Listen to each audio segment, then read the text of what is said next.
¿Eh? ¿Qué tal? ¿Cómo les va? Buenas tardes. Aquí estamos en una nueva entrevista del grupo GIEM Filosofía de la Universidad Nacional de Mar del Plata. Hoy nos acompaña un querido amigo, el doctor Ignacio Pérez Constanzó. Bienvenido, querido Ignacio, a estos encuentros. Hola Susana, nos conocemos hace mucho tiempo, así que bueno, muchas gracias por esto. Y bueno, primero muy sorprendido con los primeros videos que pusiste con este formato en el que en realidad das el micrófono, pero preguntás muy poco, lo cual es eh, bueno, una técnica muy interesante. No, yo quisiera no abundar mucho en mi biografía, pero simplemente porque no me parece que es muy importante. A mí me parece que es muy interesante en esto de juntar a medievalistas, eh, ver dos o tres temas que a mí me parece que son muy interesantes. Uno es el de cómo enseñar medieval o cómo enseñar Sí. historia de la filosofía medieval o como se llame la asignatura, eh, que yo terminé por darlo siempre a modo de como de seminario. En general yo he tenido alumnos, grupos de pocos alumnos, pero cuando tuve más intenté hacerlo de esta manera, es decir, darles un panorama muy general, que los alumnos lean el manual, los manuales están muy bien escritos, si bien hay diferencias entre ellos, eh, y, e ir directamente a las lecturas, darles muchas lecturas. Y yo no sé si esto es muy común o no, pero me parece que es muy importante.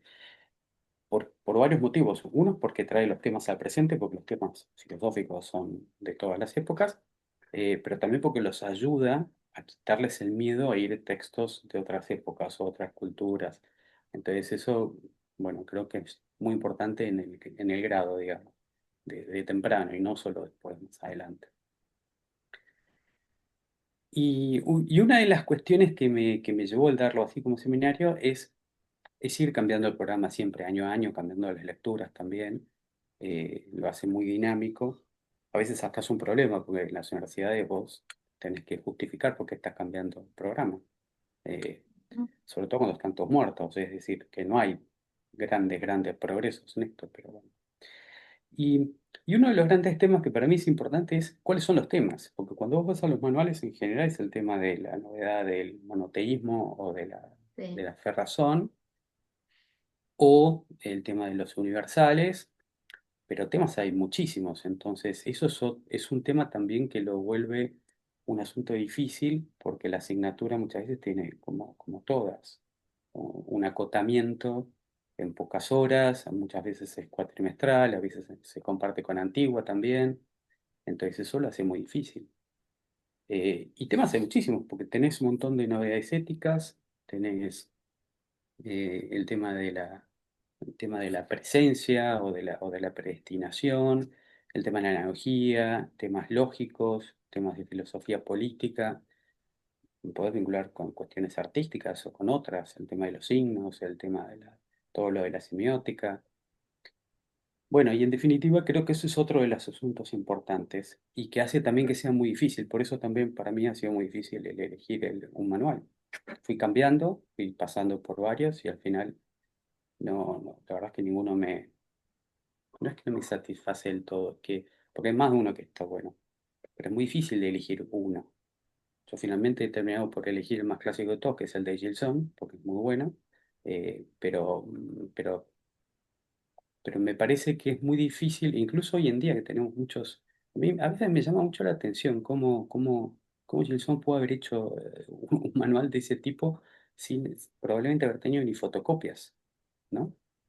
Y hoy en día con todos los medios que hay, bueno, se han logrado algunos muy buenos de todas formas, ¿no? Pero bueno, simplemente estas cuestiones. La otra vez estaba en una presentación de un libro sobre el tema, en el que hice un capítulo sobre la pobreza en la Edad Media. Y una de las cuestiones que había era justamente que había visto, para una investigación que hice con respecto a ese tema, que hay algunos que incluso dicen que que a través del desarrollo de la persona y desarrollos jurídicos, en definitiva, que los derechos humanos, que muchas veces se, se atribuyen, digamos, una cuestión de la modernidad, en realidad tienen su raíz en la Edad Media. Sí, Y es otro tema muy, muy interesante. Es otra beta, digamos, para investigar. sí. Eh, Así que la verdad es que es un gran, todavía, después de muchos años, no sé si puedo eh, definirme claramente no con respecto a posiciones en estos temas, sino a cuál es el mejor modo de dar esta asignatura. Porque lo que sí he visto también es que muchas veces hay textos que funcionan muy bien en un curso y el año siguiente no. Y no porque sean malos alumnos o porque no les interese.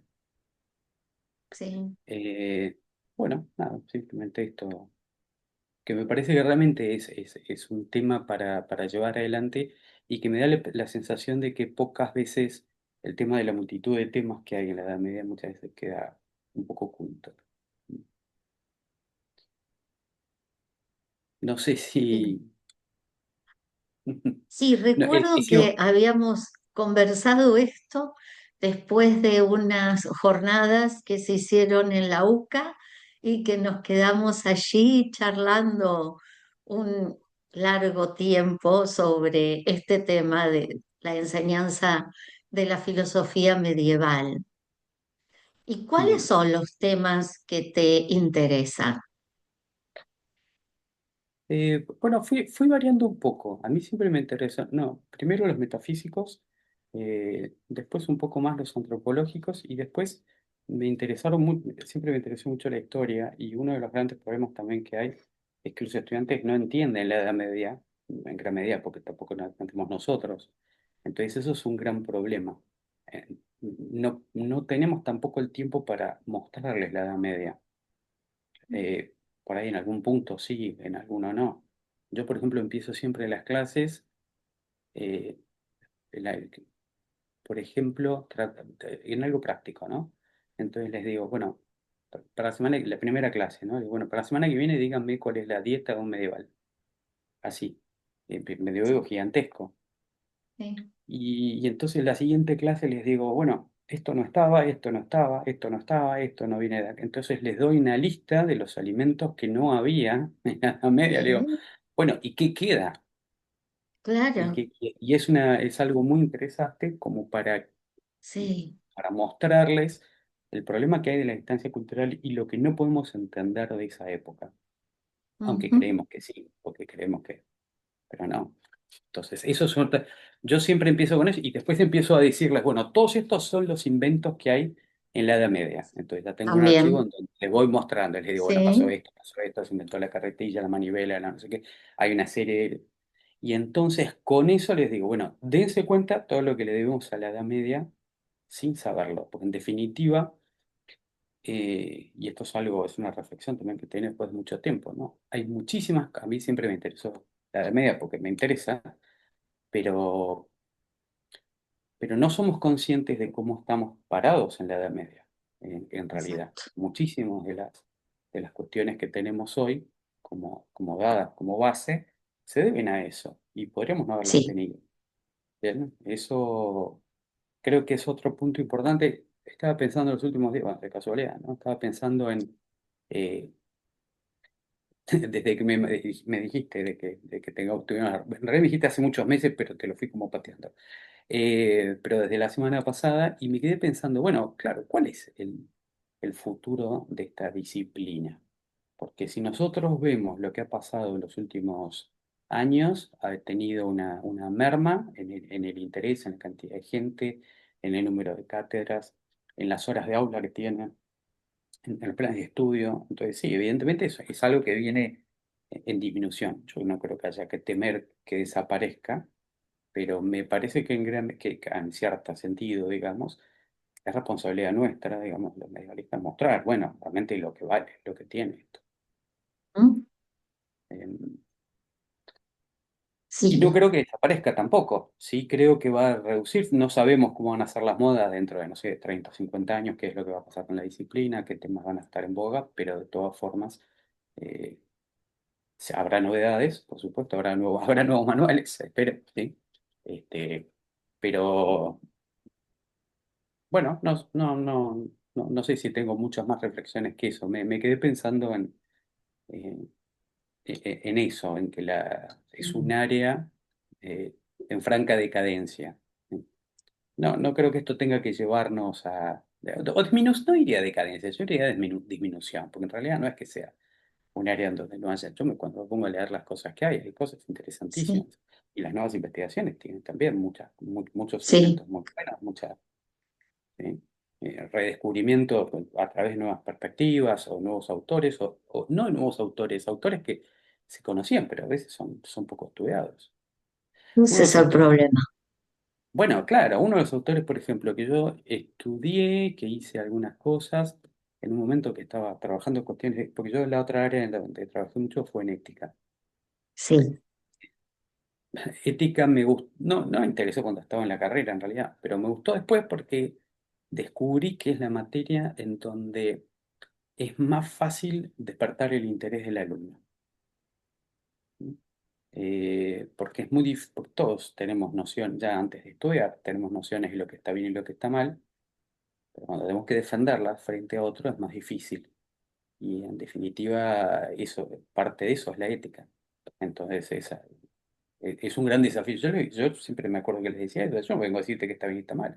Y ya lo sabes. exacto, Eh, exacto, tal cual. El pero problema es ahora llevarlo a cabo. no, bueno, por supuesto. Pero incluso lo que sabes, defendelo. Entonces, yo les daba Exacto, herramientas. Les digo, la materia que yo cuando daba sí. ética, ¿sí? Les decía, bueno, yo te doy herramientas. Las herramientas son para que vos defiendas lo que vos decís. Y si no lo defendés, es que no lo puedes defender. O por un problema técnico, que todavía te falta, o porque es indefendible.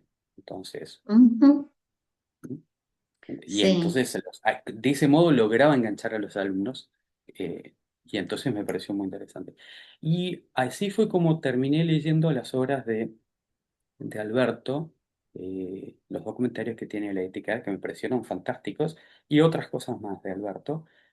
Y Alberto. Alberto Magno, aclaremos. Alberto, sí, San Alberto, pero sí, pero no es un autor sobre el que haya mucha bibliografía. Y es un autor cuyas obras están escritas.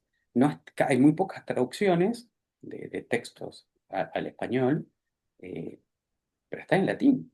Es un latín Sí. bastante elemental, y no es algo que se lea. ¿No? Por, digo Alberto, pero puede haber dicho cualquier otro, ¿no? Es interesante eso, es una cosa que llama mucho la atención.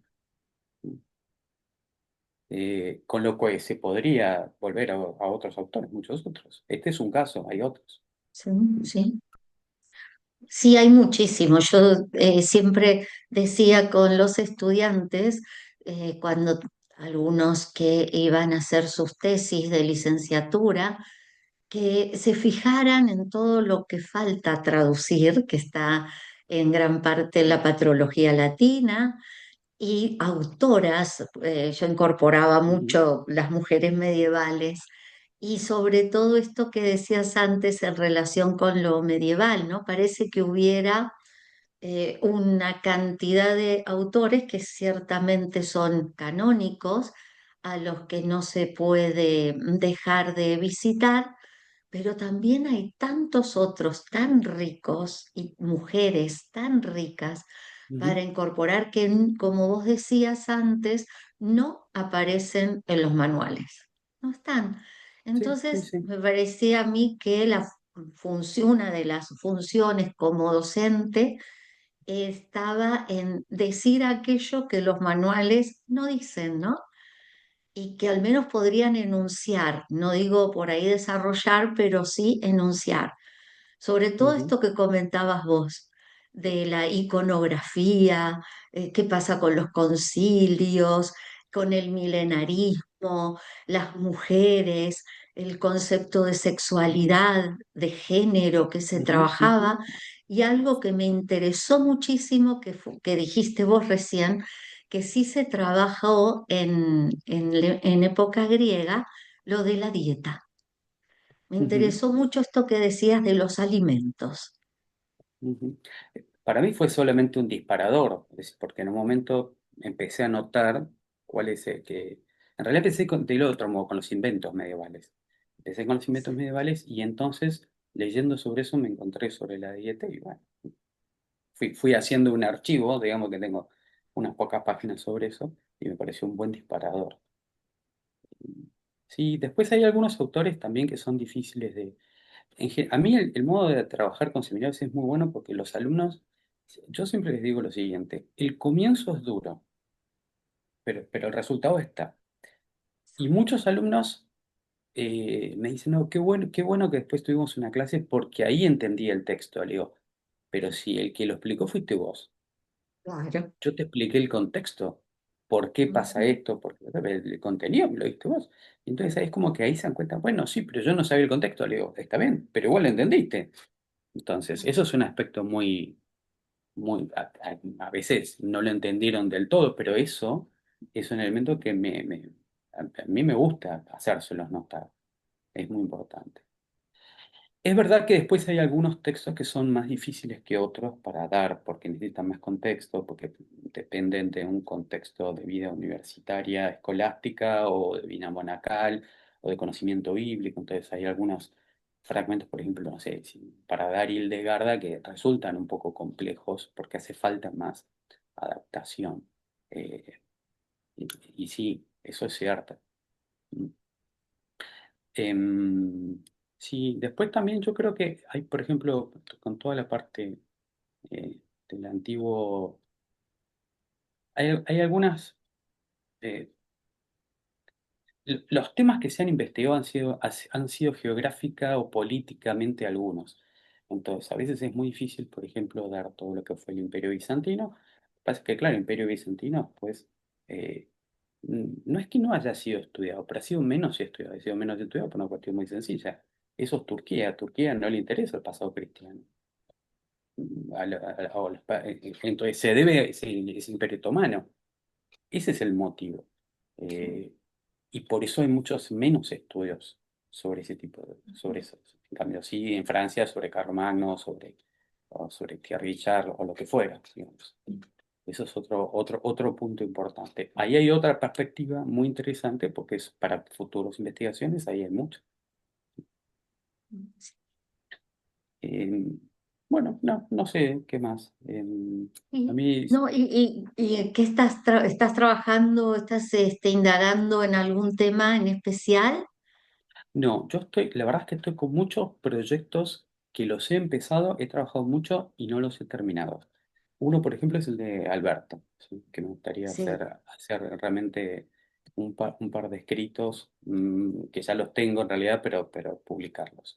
Ese es un aspecto. Y después, a mí, otro tema diferente, porque yo he trabajado con cosas muy diferentes, porque trabajé sobre Silvia Durante, el averroísmo, filosofía del Sí. Renacimiento, después pasé a Alberto.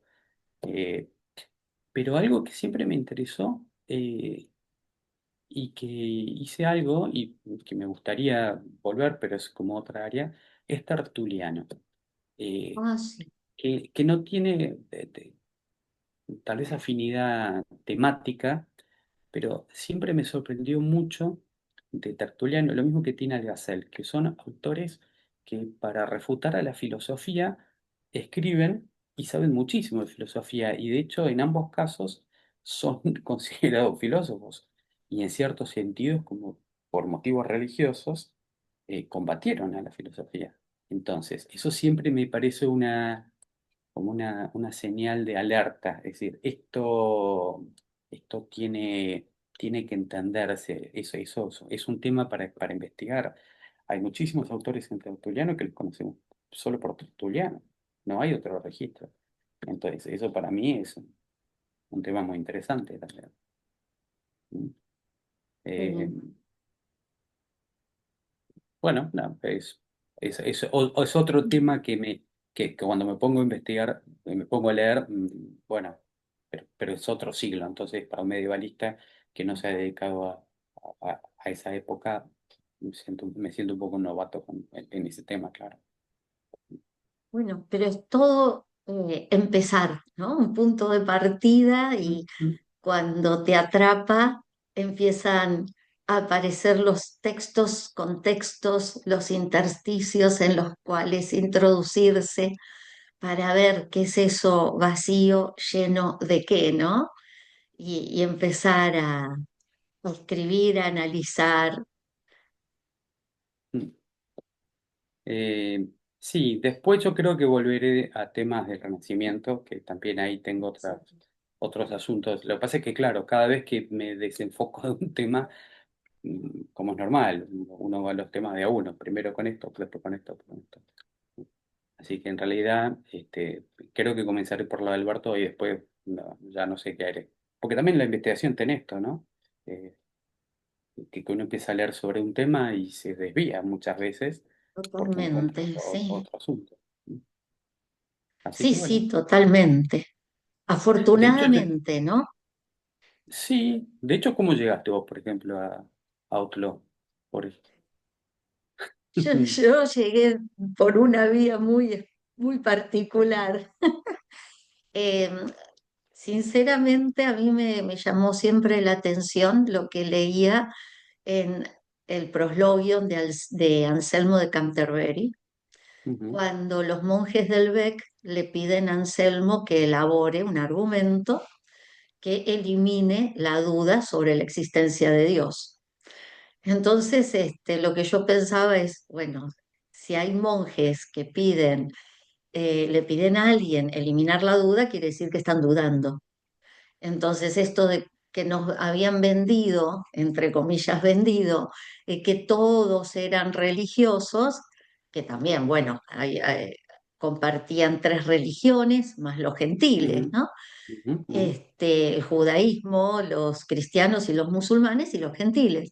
Entonces yo empecé a pensar que algo pasaba en los monasterios, que había monjes que estaban ahí por alguna otra cosa, pero no por una creencia en Dios. ujú, Y ahí, bueno, lo hablé con un cura con el que compartíamos la cátedra medieval, Francis Kennedy, y yo empecé a pensar en ateísmo o qué formas de ateísmo había en la Edad Media.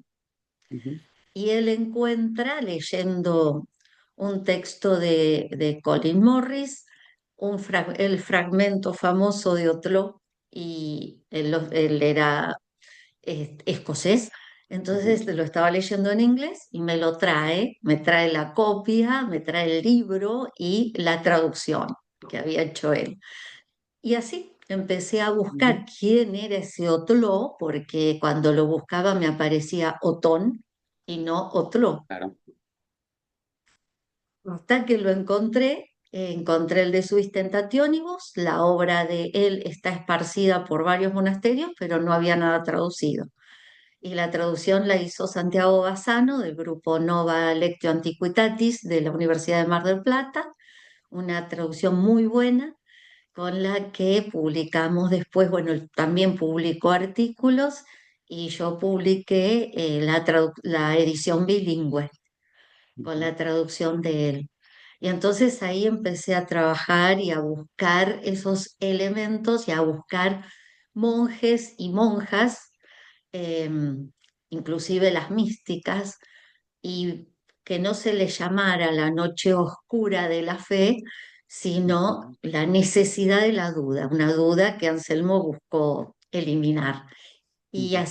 así fue, muy simple si se quiere y muy complejo después porque en aquellos años, por ejemplo, la patrología latina no estaba como hoy en línea, Claro. así que tuve Sí, que sí. buscar en las bibliotecas libro por libro. Sí, sí, sí, sí. Y el gran problema más de la patología era que cuando estaba no estaba entera, faltaban ejemplares, sí, sí, sí. Aparte un libraco así de grande, tenía Sí, como sí, sí, 40 o sí. 50 centímetros por 30 y de gordo unos 20, así que las dimensiones en la escritura tienen que ver y encima había textos de Otlo que estaban mezclados entre otras obras, así que Sí, así fue. bien, sí, sí, sí. Bueno, lo que tiene la investigación, ¿no? Tiene mucho, sí, hay como muchos caminos. En general no son sin resultado, pero yo recuerdo que me pasé una semana entera leyendo también un autor a través de los, eh, a través de ¿cómo se llama? Los microfilm. Ah, Eh, sí, sí, y me pasé una semana entera solamente para descartarlo para una investigación. claro, sí, Sí, y bueno, es eso. No me arrepiento porque sí. ese es el modo también de... Lo conozco hoy en día, sé quién es, de qué habla, pero Sí, y hay cosas que siguen estando en microfichas porque seguir es viendo. la forma en que han podido conservar algunos manuscritos, porque algunos se han deshecho. Entonces, afortunadamente han quedado las microfichas, sí. Y yo Sí, sí, recuerdo yo más también. recuerdo haber ido a una biblioteca hace muchos años, ¿no? Y pedir un ejemplar de textos de, de la patrística y que no me lo dieran. Claro, se ve que me vieron muy jovencito y no me lo dieron, ¿no? Como diciendo, no, no, esto es para gente que quiere leerlo. Y yo lo quería leer, era, sí, Sí, no sé, se ve que me vieron sí, muy, sí, como, bueno, como que, hay lugares que no, no te lo dan, tenés que ir. Yo recuerdo que estando haciendo la investigación, afortunadamente tuve acceso, los tuve en la mano, los manuscritos de Otlo, en la biblioteca de München. Este, pero, por no, eso lo ejemplo, entiendo, eso, no, no, eso sí, porque pertenece al fondo antiguo, pero yo me refiero a los volúmenes que ya bueno, estaban impresos, eran, de la sí, caja cierto que que ya son estaban libros viejos, impresos. Sí, claro, eso es lo que me pareció más raro. Sí. sí, sí, sí. Bueno, estabas como en el nombre de la rosa. Los Bueno, libros eran para algunos y algunos bien, nada más. sí, Cosa que no pasaba, por ejemplo, bueno, en Regensburg y en muchas zonas de Alemania, donde la regla era más flexible, y entonces permitían que cualquier monje pudiera leer todo lo que quisiera o monja, ¿no? No ujú, había libros prohibidos, así que es la contracara de lo que aparece en la novela, que sí pasó tal cual, pero también mm. pasó lo otro. Sí. Y Ignacio, mañana que es el Día Nacional, Internacional, perdón, de la Filosofía, ¿querrías comentar algo al respecto? No, no, no, no porque la filosofía no va a morir, no necesita un día, un día ni un nacional ni internacional, me parece muy bien que lo tenga, pero no, nada en especial. La filosofía es apasionante, eh, solo hay que descubrirlo. No, no más que eso, no, no. Sí, yo pienso muy parecido cuando quisieron matarla, digo, para eso hay que matar al ser humano, No, no, yo no tengo, porque no eso hay no, no. forma de no pensar, de no reflexionar, de no filosofar. No, yo creo que sí lo que hay muchas veces es modos más eficaces de atacarla que es contaminarla. Es decir, cuando hay una visión ideológica o cuando se le intenta manipular o ese tipo de cuestiones que son perversiones. Y a veces incluso la propia academia hace eso. La propia academia me Sí, refiero a las instituciones. Es decir, por de una manera o de otra termina por ocurrir esto. Bueno, es algo que tenemos que ser astutos para que no ocurra o para combatirlo de todas formas. Por ejemplo, por ejemplo, para trabajar con este modo de seminarios, la verdad que es el que me resultó más eficaz y es el mejor para los alumnos. Yo he tenido en algún momento algún profesor que me repetía un manual, pero los manuales son sí, muy buenos. No tiene ningún sentido repetir un manual. Ya está bien no, escrito, está en mi mismo idioma, se entiende. Hasta lo puedo leer más rápido que lo que habla el profesor o sí. saltearme las partes que ya sé. En ese sentido, eso no es el mejor modo de enseñanza. Eh, pero a veces es un problema esto, en instituciones. Pero bueno, hay que resolverlo, nada más. No tengo ninguna fórmula para eso. Así que bueno, no, creo que eso es todo lo que tengo para decir, ¿sí? Muchísimas gracias, querido Ignacio. Un placer tenerte, un placer escucharte y es para reflexionar esto que decías acerca de la enseñanza de la filosofía, de llevar adelante una investigación y cómo entusiasmar, ¿no? A partir de nuestro propio entusiasmo y nuestras propias Mm. pasiones a los estudiantes, ¿no? No solo para la filosofía medieval, sino para la filosofía, ¿no? Yo siempre dije, uno no puede especializarse en un solo aspecto. La filosofía es Sí, sí. eso, es la filosofía, ¿sí? El Sí, pensamiento en distintos momentos, sí. sí, tal vez sí romper una lanza a favor de la filosofía medieval, porque muchas veces en los planes de estudio hay eh, fragmentos de la filosofía que se desarrollan, sea de un corte o de otro, ¿no? Temático, pero realmente es muy difícil, cuando uno pone una nueva materia en un plan de estudio, tiene que sacar otra. Es razonable eso. El problema de sacar medieval es que uno está sacando no menos de 1000 años. Entonces, eso es algo Más que tiene, totalmente, bueno, sí. no por eso digo no menos porque Por hasta es eso dijiste, discutible no eso. menos, sí, sí, sí, sí, mucho Eh, más, sí. y sacar eso es realmente mucho más pesado que sacar otras partes u otros aspectos que bueno, habría que ver cómo se soluciona eso. Mm. Pero sí, para poner en un plan de estudio filosofía de no sé, filosofía de tecnología, o filosofía del lenguaje, o Sí, filosofía de lo que fuera, que no estoy en contra de ninguna de esas áreas, y me parece que son muy buenas. Claro, si uno va a quitar medieval, me parece que no, hay un problema. no Pero bueno, voto ese cambio, no no, acepto claro. ese cambio. Porque Eh, además todas estas otras también, o sea, las encontramos tanto en el pensamiento anterior como en el pensamiento medieval, ¿no? Esas cuestiones mm, los medievales desarrollaron todo, absolutamente todos los temas que podamos imaginar y más también, sí. mm, sí, sí, sí. Así que bueno, mil gracias. Has dejado pensando en una cantidad de cuestiones. Así que muchísimas gracias, querido Ignacio, por este momento. Gracias. Muchas gracias a vos, Susana, y muchas gracias por todas estas entrevistas que estás haciendo. Está muy bueno. Gracias.